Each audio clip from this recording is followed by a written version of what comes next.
하나님의 말씀 봉독하겠습니다. 이사야 46장 1절에서 13절까지의 말씀입니다. 구약 1024면 어간에 있습니다.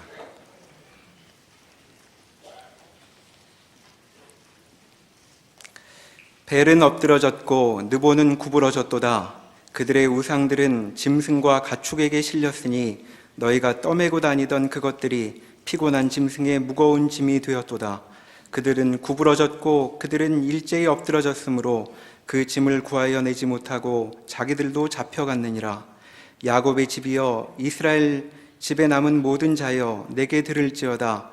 배에서 태어남으로부터 내게 안겼고 태에서 남으로부터 내게 업힌 너희여, 너희가 노년에 이르기까지 내가 그리하겠고 백발이 되기까지 내가 너희를 품을 것이라. 내가 지었은즉 내가 업을 것이요 내가 품고 구하여 내리라. 너희가 나를 누구에게 비기며 누구와 짝하며 누구와 비교하여 서로 같다 하겠느냐. 사람들이 주머니에서 금을 쏟아내며 은을 저울에 달아 도금장이에게 주고 그것으로 신을 만들게 하고 그것에게 엎드려 경배하며 그것을 들어 어깨에 메어다가 그의 처소에 두면 그것이 서 있고 거기에서 능히 움직이지 못하며 그에게 부르짖어도 능히 응답하지 못하며 고난에서 구하여 내지도 못하느니라. 너희 패역한 자들아, 이 일을 기억하고 장부가 되라. 이 일을 마음에 두라. 너희는 옛적 일을 기억하라. 나는 하나님이라, 나 외에 다른 이가 없느니라. 나는 하나님이라, 나 같은 이가 없느니라. 내가 시초부터 종말을 알리며 아직 이루지 아니한 일을 옛적부터 보이고 이르기를 나의 뜻이 설 것이니 내가 나의 모든 기뻐하는 것을 이루리라 하였노라. 내가 동쪽에서 사나운 날짐승을 부르며 먼 나라에서 나의 뜻을 이룰 사람을 부를 것이라. 내가 말하였은즉 반드시 이룰 것이요 계획하였은즉 반드시 시행하리라. 마음이 완악하여 공의에서 멀리 떠난 너희여, 내게 들으라. 내가 나의 공의를 가깝게 할 것인즉 그것이 멀지 아니하나니 나의 구원이 지체하지 아니할 것이라.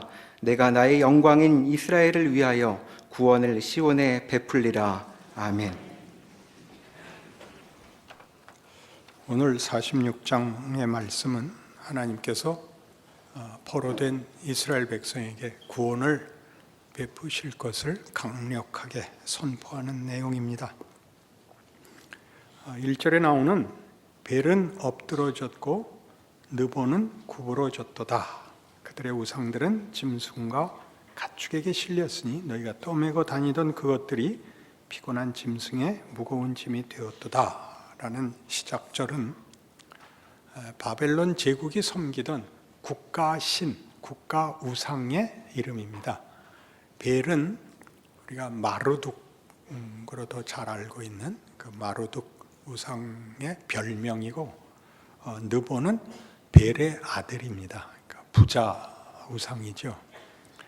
아마 바벨론 사람들은 그 아들 신 이름을 더 좋아해서 느부갓네살에도 들어있고 나보니도스에도 들어있습니다. 이 우상들이 이제 구부러지고 엎드러져서 가축의 수레에 실려서 이제 버려집니다. 7절에 보면 그것을 들어 어깨에 메어다가 그의 처소에 두면 그것이 서 있고 거기서 능히 움직이지 못하며 그에게 부르짖어도 능히 응답하지 못하며 고난에서 구하여 내지도 못하느니라.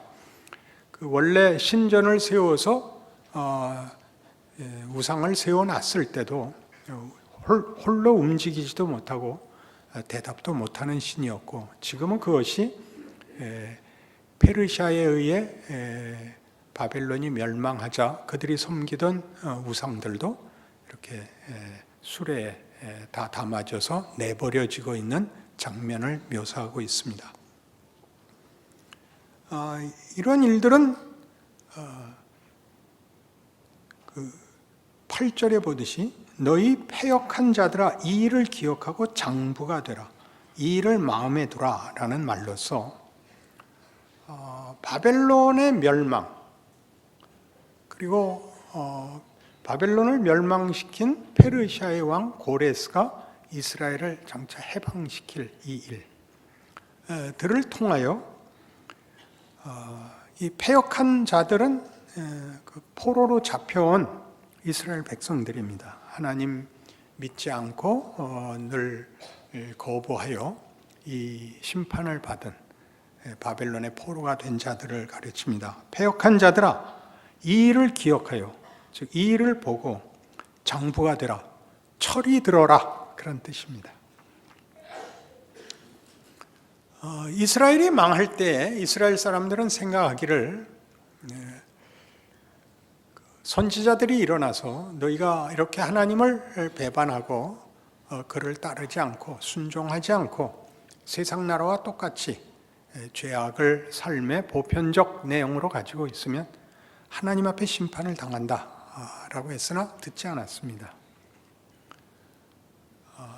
그들을 하나님이 바벨론에, 북왕조는 아수르의 심판으로 넘기셨을 때 그들은 끝까지 우리는 하나님을 믿는 나라고 저들은 우상을 섬기는 나라니까 망할 리가 없다, 진리가 없다 생각했죠. 그리고 결국 둘 다 망했습니다. 그들에게는 아마 깊은 충격이었을 것입니다. 하나님이 자신들을 심판하신다고 생각하는 자는 소수고 우리가 믿었던 하나님이 진짜 신이 아닌가 하는 생각을 가지고, 그런 의미에서 아수르나 바벨론은 다 자신들의 신이 이 이스라엘의 신보다 우월하다라고 주장을 했죠. 그 바벨론이 망하는 것입니다. 이 바벨론이 이스라엘을 이기고 자기네들의 권력과 자기네들의 승리를 신적 근거를 가진 것으로 기만했던, 스스로 속이고 남들에게도 속였던 이 일들이 거짓이라는 것이 드러나는 장면이죠. 바벨론이 멸망함으로써. 그리고 이 일은 페르시아가 일어나서 바벨론을 그 군사력에서 혹은 정치력에서 이긴 단순한 사건이 아니라 하나님이 하시는 일, 하나님이 이스라엘을 해방시키기 위하여 그들에게 행하셨던 심판의 진정한 목적, 하나님이 누구신가를 제대로 알고 하나님을 섬긴다는 것이 무슨 요구인지를 아는 일을 저들에게 열매 맺고 다시 귀환시키겠다는 일을 위하여 고레스를 세웁니다. 고레스는 이런 신앙적인 이해를 갖고 있지 않은 왕이고, 지난 45장에서도 확인했듯이 그는 다만 정치적 이유로 큰 제국을 통치하려면 관용을 베푸는 것이 더 낫다라는 차원에서 이스라엘 포로들을 돌려보내죠. 성경에서만 그것이 하나님의 뜻인 것이 드러납니다. 그러니까 이런 하나님의 일하심이 역사 속에서 하나님을 모르는 자들이 겪는 역사와 그 역사 속에서 하나님이 어떻게 일을 하고 있느냐를 구별하여 이스라엘만은 자신들에게 일어난 역사가 어떻게 하나님의 일하심이고 하나님이 그 백성들에게 요구하는 내용을 담고 있는지를 알아야 된다라고 얘기하는 부분입니다. 그러나 오늘날 우리 기독교 신자들, 신약시대의 신자들에게서도 동일합니다. 그것은 역사 전반에 걸쳐 일어난 하나님의 일하심이며 각 개인 인생에 허락되는 인생 속에서 하나님이 우리에게 주시는 기회이고 그리고 받아내시려는 항복입니다. 일반 역사를 우리가 논하자면 인문학적 소양의 필요성이 여기에 있죠. 역사의 진정한 의미는 없다는 것입니다. 역사는 늘 실패로 끝났는데 괴이한 것이, 역사의 괴이한 것이 그 실패한 역사를 반복하고 있다는 거죠. 제 기억으로는 토인비 얘기였던 걸로 기억하는데 인류는 역사에서 배우지 않는다. 토인비가 맞죠? 임어당은 아니죠. 그러니 이 역사가 실패를 반복하는 것에 불과하다면 지금 바벨론의 멸망에서 하나님이 이스라엘 백성에게 가르치는 것 같이 그 힘과 운이라는 것은 얼마나 보잘것없는 것이냐라고 증언하시는 것이 됩니다. 우리가 말하는 승리를 위해서는 힘과 행운이 있어야 되는데 실제로 살아보면 힘은 진정한 승리를 만들어내는 능력이 아니며 운은 행운만 있지 않고 불운이 있다는 사실입니다. 이렇게 제멋대로인 것에서 진정한 연속성을 가진, 또 한 걸음 더 나가서 영속성을 가진 의미와 가치를 만들어낼 수는 없습니다. 그게 이스라엘이 겪는 역사죠. 이스라엘의 역사라는 것이 어떻게 이 문제를 배후에 가지고 있는가? 구약 이스라엘 역사의 가장 중요한 세 가지 사건, 출애굽, 가나안 땅, 바벨론 포로입니다. 하나님이 그들을 하나님의 백성으로 목적하사 애굽에서 구원해내고 약속의 땅, 젖과 꿀이 흐르는 땅을 보내십니다. 자유와 기회가 주어지죠. 축복과 약속이 주어지죠. 그러나 실패하여 심판받아 바벨론의 포로가 됩니다. 이런 일들은 다 역사가 우리가 보는 시기에 막연한 승리, 막연한 자랑, 헛된 욕심이 역사의 진정한 의미도 역사가 만들어내는 것도 아니라 그것은 주어진 시간이고 무대일 뿐, 그 안에서 살아내야 할 인류가 만들어내야 할, 깨우쳐야 할, 그리고 채워야 할 내용의 기회요, 내용의 장이라고 설명할 뿐입니다. 역사에서 일어난 일들을 통하여 하나님이 하시고 싶은 얘기는 하나님 없는 곳에서는 이런 기회, 이런 배경, 이런 무대 같은 것들이 다 헛되다는 것이죠. 그러니까 무대가 헛되고 시간이 헛된 것은 무대와 시간이 의미와 목적을 만들어내는 것이 아니라 그 안에 서 있는 주인공, 인류가 내용을, 가치를, 책임을 져야 하는 일이었다라고 선언을 하죠. 인간들은 뭐밖에 할 수 없었다고요? 승리밖에는 요구하지 않았는데 거기서 승리란 가치 없는 승리였다고요.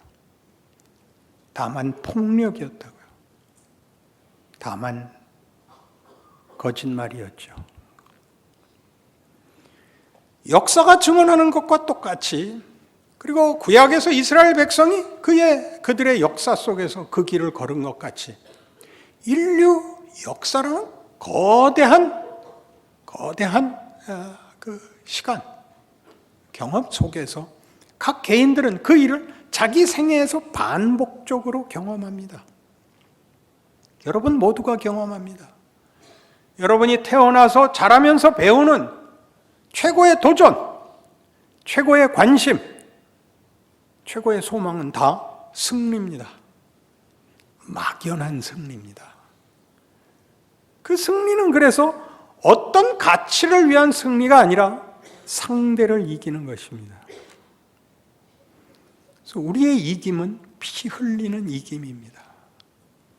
세상이 요구하는 이김은 비열해지는 싸움이고 무정해지는 싸움이고 폭력적인 싸움 외의 것이 없습니다. 가치 있는 얘기를 한다, 도덕을 논하고 정의를 얘기한다, 진 사람들만 변명을 할 수밖에 없는 겁니다. 이기고 그렇게 얘기하는 사람은 아브라함 링컨하고 저하고밖에 없었습니다. 신자가 아니고 하나님을 모르고 이긴 자가, 지위를 가진 자가 정의를, 긍휼을 용서를 얘기할 수는 없는 것입니다. 여기 드러나는 이사야를 통하여 하나님께서 이스라엘 백성에게 깨우치시는 뭐라고요? 너희 패역한 자들아 이 일을 기억하고 장부가 되라. 이 일을 마음에 두라. 다른 거 없습니다. 여러분 현실을 보십시오. 여러분이 이겼다고 생각한 것들이 다 있었을 것입니다. 이거 내가 이겼다. 그 이긴 것이 진정한 가치인가 보십시오. 모두가 공감하는 최고의 가치가 있습니다. 사람이라면 모두가 이것만은 공감합니다. 건강이 제일이야. 그렇습니다. 그래도 죽습니다. 이 가을 지금 이 주변을 걸으시면 참 가을 풍경이 좋은데 제일 보기 싫은 게 풀 나타났습니다. 가을에 시퍼러동동하게 있지 마십시오. 건강하게 있지 마시고 빨리 시들어서 떨어지십시오. 그게 가을의 멋입니다. 빨갛게 노랗게 갈색으로 물들어 떨어지십시오.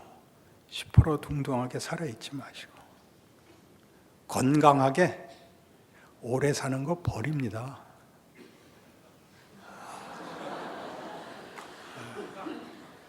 왜 오래 살라 그러는 거죠? 시간을 연장하는 것 외에 답이 없어서 그렇습니다. 성경이 얘기하는 내가 살아도 주를 위하여 살고 내가 죽어도 주를 위하여 죽나니 사나 죽으나 우리가 주의 것이라 라는 고백이니까 얼마나 굉장한 것입니까? 세상의 위협과 시험을 벗어나 있죠. 넘어서 있죠. 우리만이 할 수 있는 것입니다. 뜻밖에도 기독교인들이 이스라엘이 그랬던 것과 똑같이 역사에서 증언되는 개인의 인생에서 증언되는 이 질문들, 내가 받는 위협, 내가 받는 시험의 진정한 내용이 무엇인가를 이해하려고 하지 않습니다. 인생의 가치가 뭐냐? 우리가 겪는 일의 가치가 뭐냐? 하나님의 말입니다. 9절 너희는 옛적 일을 기억하라. 나는 하나님이라. 나 외에 다른 이가 없느니라. 나는 하나님이라. 나 같은 이가 없느니라. 나 같은 이가 없다는 여기 46장에서는 굳이 이렇게 반복해서 무엇을 대조하고 싶으신 거죠? 우상과 다르다죠. 우상은 우리가 만들고 우리가 떠매고 가서 우리가 세우는 자리에서 꼼짝도 못하고 있는 존재이고 나중에 결국 수레에 실려 나가서 어디 내팽개쳐질 존재이고 나는 일하는 하나님, 의지를 가진 하나님, 나는 전능자, 창조주, 너희를 만들고 너희 인생의 가치와 내용을 심는 자, 그걸 원하는 자, 그 의지를 가진 자, 나는 다르다. 역사를 보고 인생을 살면서 생각을 해라. 아무것도 없는 의지를 갖고 있지 않은 시간, 공간에다 대고 욕심을 내고 시험을 받고 하지 말고 네가 책임져야 하는데 네가 욕심내는 것에 한계를 봐라. 역사 내내 인간이 가진 그 한계, 그 못남, 자기가 아는 한계를 채워서 자신의 가치를 만들려고 하는 것이 얼마나 헛된 일인가를 이 반복된 역사 속에서 봐라. 누가 의를 이루며 누가 진리를, 누가 은혜를, 누가 감사를, 영광을 만들었는가? 모든 영광은 누군가의 수치를 밟고 올라서 있었던 것 아니냐? 누구의 승리는 누구를 울려서 만든 승리 아니었느냐? 그런 승리, 그런 영광이 진정한 가치냐? 라고 계속 묻는 것입니다. 여러분 생애에서도 묻습니다. 여러분이 승리한 것이 무슨 가치가 있는가? 거꾸로 진 것은 무슨 가치가 있는가? 지면 결국 이런 얘기를 하더라고요. 우리 교회 오신 성도들 저한테 많이 한 얘기입니다. 목사님, 제가 잘 나갈 때 만났었어야 되는데요. 잘 나갔으면 절 만났겠어요? 에?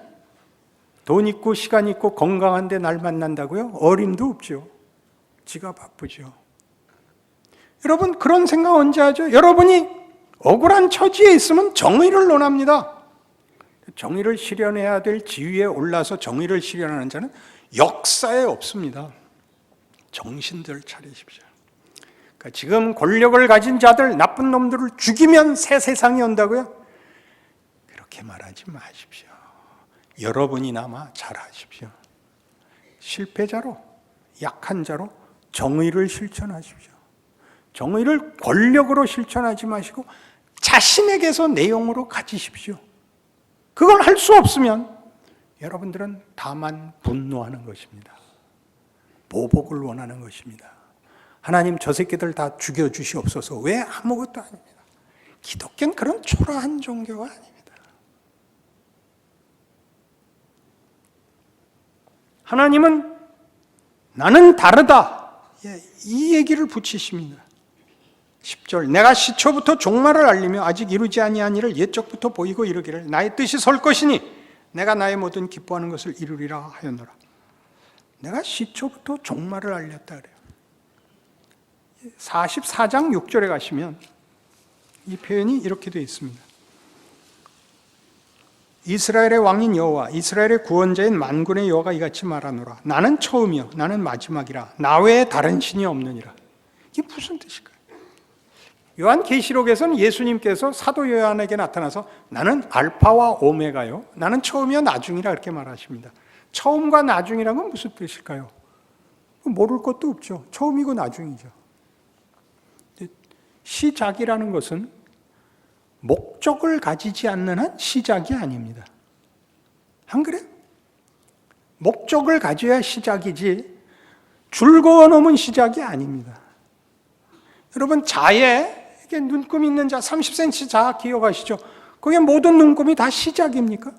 아니요. 그건 시작이라 그러지 않습니다. 시작은 목적을 가지지 않으면 방향을 가지지 않으면 길을 가지지 않으면 시작이라 그러지 않습니다. 끝은 뭐죠? 시작이 완성되는 걸 끝이라 그럽니다. 그러니까 그 과정은 시작을 끝으로 만드는 내용을 담는 과정이죠. 우리 오늘 본문식으로 얘기하면 46장 3절 야곱의 집이여 이스라엘 집에 남은 모든 자여 내게 들을지어다. 배에서 태어남으로부터 내게 안겼고 태에서 남으로부터 내게 업힌 너희여 너희가 노년에 이르기까지 내가 그리하겠고 백발이 되기까지 내가 너희를 품을 것이라. 내가 지었은즉 내가 업을 것이요 내가 품고 구하여 내리라. 이렇게 됩니다. 그냥 여러분 현실, 실존 이런 단어들이 뭐죠? 지금이죠. 지금의 형편, 지금의 현실. 그것이 시작과 끝 사이에 있는 것입니다. 하나님이 일하고 있는 때입니다. 하나님이 여러분을 잊었다든가 하나님이 열심을 놓았다든가 외면했다든가 억울하다든가 라는 말이 통하지 않는다는 거죠. 어디다 대고 하는 말이라고요? 13절 내가 나의 공의를 가깝게 할 것인지 그것이 멀지 아니하나니 나의 구원이 지체하지 아니할 것이라. 내가 나의 영광인 이스라엘을 위하여 구원을 시온에 베풀리라. 구원하겠다. 이게 공허한 얘기가 아니라 지금 바벨론 포로가 돼요. 자기네를 주장하고 있던 권력이 바뀌는 때에 있는 겁니다. 얼마나 불안한 위험한 지위에 있는 사람들입니까? 그게 다 너희한테 유익할 것이다. 내가 너희를 품고 내 일을 하는 중이다라고 얘기하고 있다는 말입니다. 우리는 고난을 면하는 것 외에는 아무런 관심이 없습니다. 끊임없는 우상이죠. 인간이 고난이 없기를 바라는 것을 불교에서는 이렇게 정확히 그 정곡을 찌릅니다. 그러니까 빨리 죽어. 그게 공감하시겠습니까? 네가 있어서 번민이 생기는 거야. 번민을 없애려고 하지 않고 네가 죽어. 정곡을 찌른 말입니다. 기독교의 다름은 뭐죠? 그 번민하는 우리가 영광된 존재의 완성을 목적으로 허락받은 자라는 것이죠. 여러분의 신앙이 크고 또 인생도 살아보고 철이 들고 은혜를 입으면 뭐든지 감당할 수 있게 됩니다. 존경을 받는 것만이 아니라 비난도 받고 원망도 받을 수 있습니다. 권투 선수의 중요한 자격 중에 하나는 이 사람이 좋은 권투 선수가 될 수 있는가 없는가를 볼 때 맨 먼저 보는 게 펀치력이 아니라 맷집이라는 걸 아셔야 됩니다. 맷집이 없으면 권투 선수가 될 수 없습니다. 인간이라는 존재의 진정한 내용은 밖에 주렁주렁 걸친 데 있지 않고 속에 있는 겁니다. 그의 성품, 그의 인격, 그의 이해, 하나님과의 관계에 있는 것입니다. 우리가 어떤 조건 속에 있느냐로는 우리를 아무도 이해하지 못합니다. 하나님은 그것을 남이 볼 때 부러워할 만한 조건 속에서 채울 수 있고 남이 볼 때 이해가 안 가는 조건 속에서도 채우실 수 있습니다. 교회가 성립하는 것은 그 내적 공통성 때문입니다. 예수를 믿는다는 말이 가지는 영광과 감사로 인하여 모이는 것입니다. 그리고 여러분들이 아직도 인생을 살아야 되는 이유는 그 존재로 세상 앞에 서 있으면 하나님이 우리를 인하여 우리 시대와 우리 사회를 구원하신다고 믿기 때문입니다.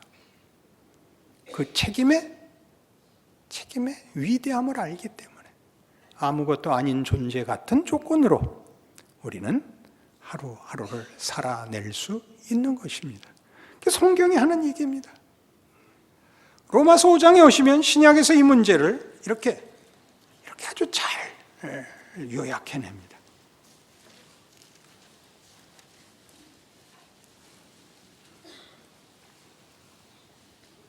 로마서 5장 1절 그러므로 우리가 믿음으로 의롭다 하심을 받았으니 우리 주 예수 그리스도로 말미암아 하나님과 화평을 누리자. 또한 그로 말미암아 우리가 믿음으로 서 있는 이 은혜에 들어감을 얻었으며 하나님의 영광을 바라고 즐거워하느니라. 다만 이뿐 아니라 우리가 환난 중에도 즐거워하느니 이는 환난은 인내를, 인내는 연단을, 연단은 소망을 이루는 줄 알미로다. 소망이 우리를 부끄럽게 하지 아니하면 우리에게 주신 성령으로 말미암아 하나님의 사랑이 우리 마음에 부은 바 됨이니 우리가 아직 연약할 때 기약대로 그리스도께서 경건하지 않은 자를 위하여 죽으셨도다.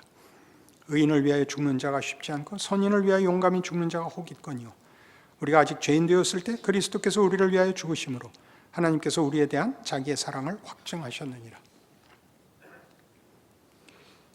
5장의 시작은 우리가 예수로 인하여 하나님과 관계가 정상화되었다고 얘기합니다. 우리는 영광으로 갈 것이다. 이것이 우리의 운명이요 우리의 존재의 목적지다. 그렇게 얘기합니다. 그리고 환난이 튀어나옵니다.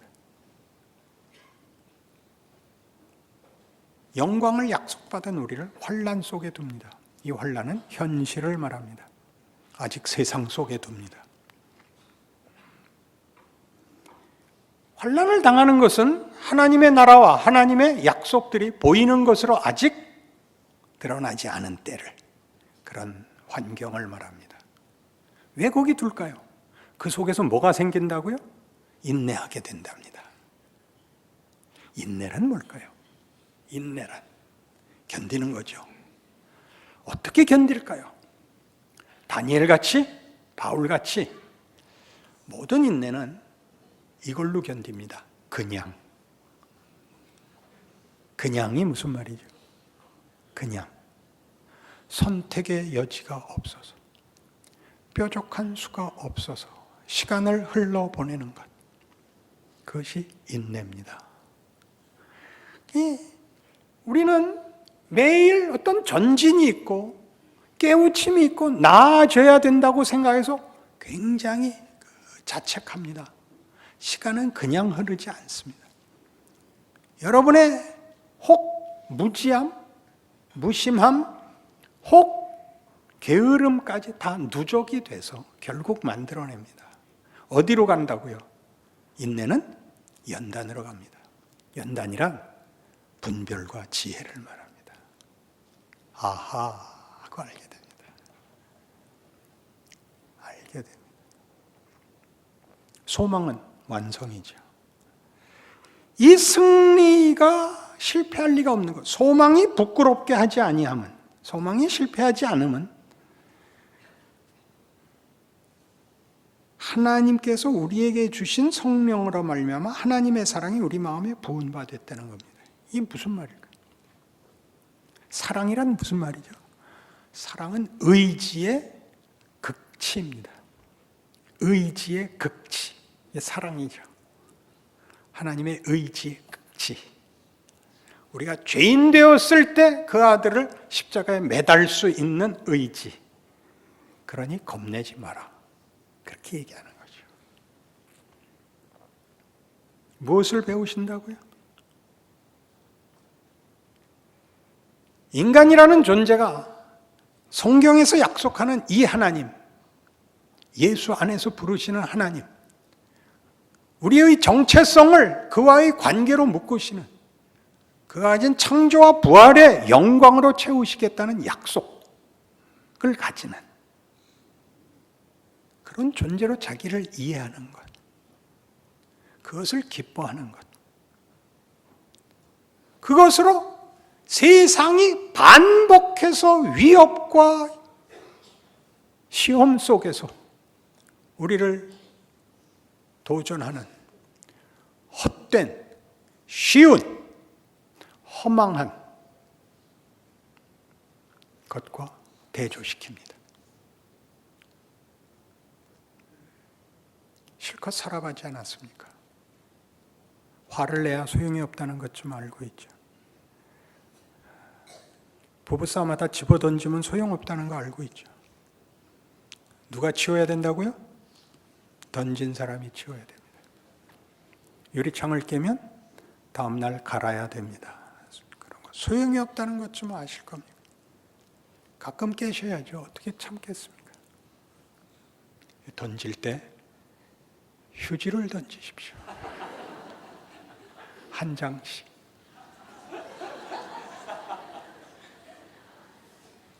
배우십시오. 위대해지십시오. 아무것도 아닌 일에서 위대해지십시오. 그게 하나님이 일하시는 자리입니다. 실력만큼 하십시오. 못나게 했으면 다음은 잘하겠다고 결심하십시오. 괜찮습니다. 누가 뭐라 그러면 제가 그랬다 그러십시오. 그래서 여러분 인생 속에서 하나님이 어떻게 나는 처음이요 나중이니라. 나는 시작이요 끝이니라. 내가 너희를 태어날 때부터 아니 뱃속에서부터 내가 지었고 내가 안았고 내가 품었다. 너희 백발까지 그리하면 너희 운명을 내가 놓지 않겠다. 얼마나 감사한 말씀인가. 그 위대한 인생을 사시는 여러분의 현실이 되십시오. 기도하십시다. 하나님 아버지 은혜를 감사합니다. 우리의 하루가 얼마나 위대한 것인지 우리의 이해와 깨우침이 없을지라도 하나님 얼마나 신실하게 우리를 붙들고 계신지 확인하고 또 확인합니다. 그러니 기억하게 하옵소서. 생각하게 하옵소서. 우리 하루를 헛되지 않게 살겠다고 결심하고 한 걸음씩 한 걸음씩 철드는 하나님의 영광으로 나아가는 우리의 인생, 우리의 걸음, 우리의 책임 되게 하옵소서. 예수님 이름으로 기도합니다.